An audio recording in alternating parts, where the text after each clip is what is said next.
जिस तरह से अंग्रेजी के अल्फाबेट में 26 लेटर फिक्स होते हैं, उसी तरह से पीएम नरेंद्र मोदी के भाषण में एम भी फिक्स होता है। अगर नहीं है तो आप इंतजार कीजिए कि कब एम आएगा। इस भाषण में नहीं आएगा तो अगले भाषण में आ ही जाएगा। और पहले जब उनकी सरकार थी उन्होंने कहा था देश की संपत्ति पर पहला अधिकार मुसलमानों का।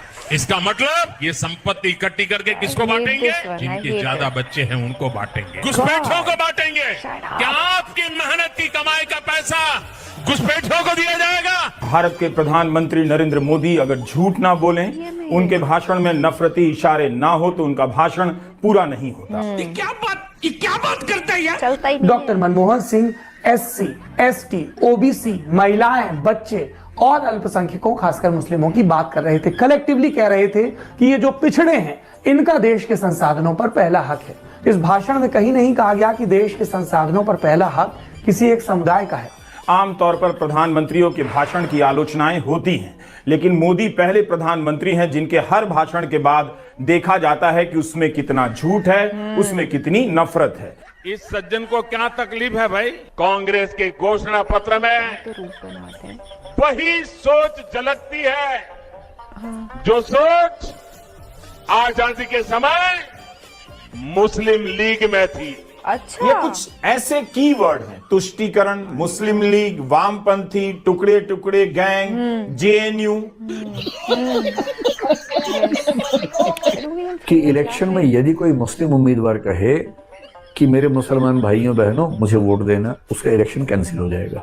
कोई सिख ये कह दे कि सिख दोस्तों मैं पक्का सिख हूं मुझे वोट दो, उसका इलेक्शन कैंसिल। कोई ईसाई कह दे इलेक्शन कैंसिल, बौद्ध कह दे, जैन कह दे इलेक्शन कैंसिल। और यदि कोई हिंदू ये कह दे कि देखो हिंदू राष्ट्र बनाना है, हिंदू राज्य बनाना है तो मुझे वोट देना, उसका इलेक्शन कैंसिल नहीं होगा। यही हो रहा है। ये कह रहे हैं जिन पे भ्रष्टाचार के पहले आरोप थे, जिन पे ED CBI के इनकम टैक्स की नोटिस थी, कुछ लोग तो ऐसे थे जो जेल में थे, 2.5 साल जेल रहे और निकल के आए और जब बीजेपी की तरफ आ गए तो उनको मंत्री बना दिया। नहीं सर, ऐसा तो मुझे नहीं दिखता है। आप 2-3 नाम बताइए तो फिर मैं बताता हूँ ऐसा कौन हुआ है। अभी बदत है भाई, अभी बदत है। अजीत पवार के बारे में जानते हैं? अजीत पवार बिल्कुल महाराष्ट्र में शरद पवार जी के भतीजे अजीत क्या पवार। केस था उनपे? हाँ, उनका केस स्पेसिफिक नहीं पता है। छगन भुजबल का नाम सुना है? नहीं सर, इससे रिलेटेड नहीं पता। प्रफुल्ल पटेल का नाम सुना है? नहीं सर।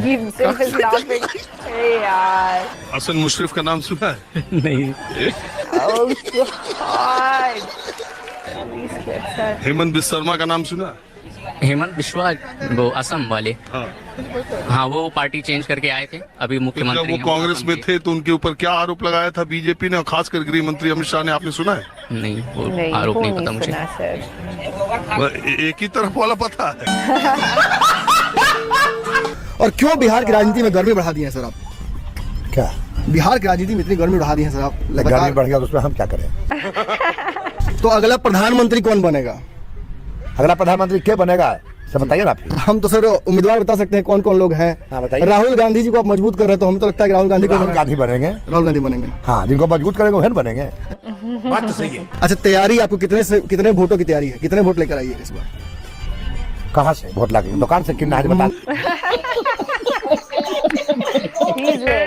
लोगों की भावनाओं से खिलवाड़ करने में मजा। सावन के महीने में मटन बनाने का मौज ले रहे हैं, देश के लोगों को चिढ़ाने का काम करते। सावन में कौन मटन खा रहा है? और ये चर्चा कोई सामान्य आदमी नहीं, देश के प्रधानमंत्री भी कर रहे हैं। 140 करोड़ का देश, दुनिया का सबसे बड़ा लोकतंत्र, तीसरी अर्थव्यवस्था बनने की दिशा में जब देश के अगले 5 सालों की दशा और दिशा तय करने के लिए चुनाव हो रहे हैं, मटन मुर्गा पर लड़ाई आ गई है। इस सज्जन को क्या तकलीफ है भाई? अपने को क्या, अपने को सिर्फ पानी निकालना है। अब इस बार कहा है 400 पार तो होगा, क्योंकि मोदी है तो मुमकिन है। अभी बदत है भाई, अभी बदत है। 400 पार करोगे कहाँ से? उत्तर प्रदेश में आप पा नहीं रहे, महाराष्ट्र में आप पा नहीं रहे, पश्चिम बंगाल में आप पा नहीं रहे, बिहार में आपकी स्थिति अच्छी नहीं है, झारखंड छत्तीसगढ़ में भी आप जीतने जा नहीं रहे। तो धन्यवाद आपको पद्मजा जी, आपके चैनल को और तमाम सारे लोगों को। कम से कम टीवी चैनल पे तो बीजेपी 400 पार कर रही है।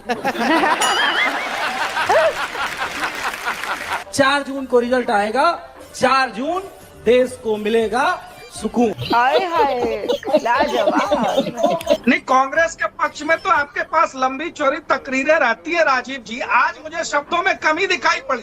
आपने एक शब्द को बार बार दोहराया और कम समय में अपने वक्तव्य को खत्म किया। तो मैंने कहा कि आज की रैली में वो सब्सटेंस नहीं है कि राजीव जी भी उसको बढ़ा चढ़ाकर प्रस्तुत नहीं कर पा रहे।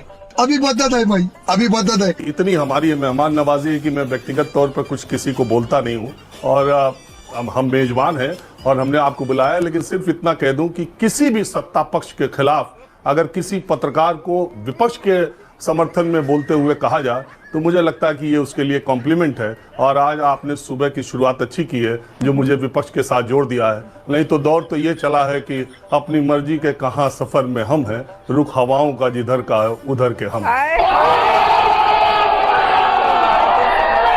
बनेगी मोदी जी। हाँ, श्योर है, बिल्कुल पक्का है, एकदम पक्का। ये कह रहे हैं कि महंगाई है, बेरोजगारी है, गरीबी। महंगाई किस शासनकाल में नहीं थी, बेरोजगारी किस शासनकाल में नहीं थी, बताइए आप। कांग्रेस के शासनकाल में बेरोजगारी नहीं थी, सब शासनकाल में थी। बहुत बेरोजगारी थी। हम लोग क्या कहते हैं, पीपल का पत्ता पहन के चल रहे थे और खाने में नमक खा रहे थे।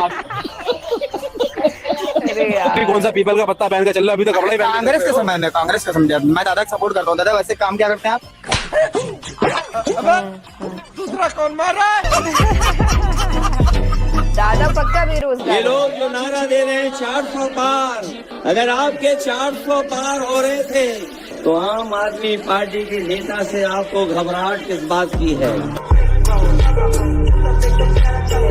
गरीब जात का हूँ, मैं गरीबी से ही निकल करके यहाँ पहुँचा हूँ। गरीबी ही मेरी प्रेरणा रही है। रसोई में लकड़ी पर खाना बनाने में जो तकलीफ होती है वो मैंने बचपन से देखी। बिना बिजली के अंधेरे में डिबरी जलाकर रात भर पड़ा हूँ। हर तरह की तकलीफ सहते मैंने भी अपने परिवार को और करीबियों को देखा। क्या भयंकर मैनिपुलेटर आदमी है। क्या मैनिपुलेट कर लेते हैं क्राउड को यार। मतलब वो क्राउड को अपने वो पास्ट के बारे में इमोशनल कर रहे हैं जिनका प्रेजेंट वही है। एग्जैक्टली। वो गरीबों के पैसों से गरीबों को बता रहे हैं कि वो कितने गरीब थे।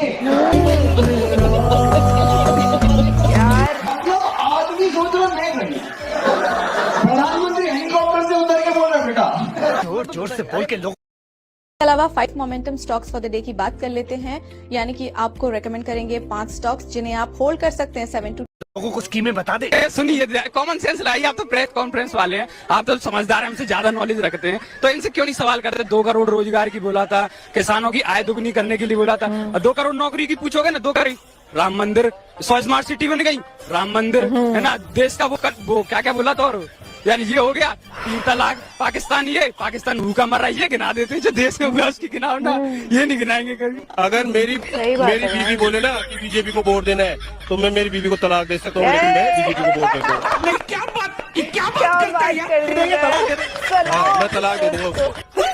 कच्चा बादाम मित्रों, कच्चा बादाम। वोट डालने गए एक शराबी ने वोटिंग मशीन के सामने सोचने में 10 मिनट लगा दिए तो पोलिंग अफसर ने पूछा, मशीन में कोई समस्या है क्या? शराबी वोटर से बोला, मशीन में तो कोई समस्या नहीं है, पर साला याद ही नहीं आ रहा कि कल रात 2 बोतलें देने वाले का चुनाव निशान क्या था।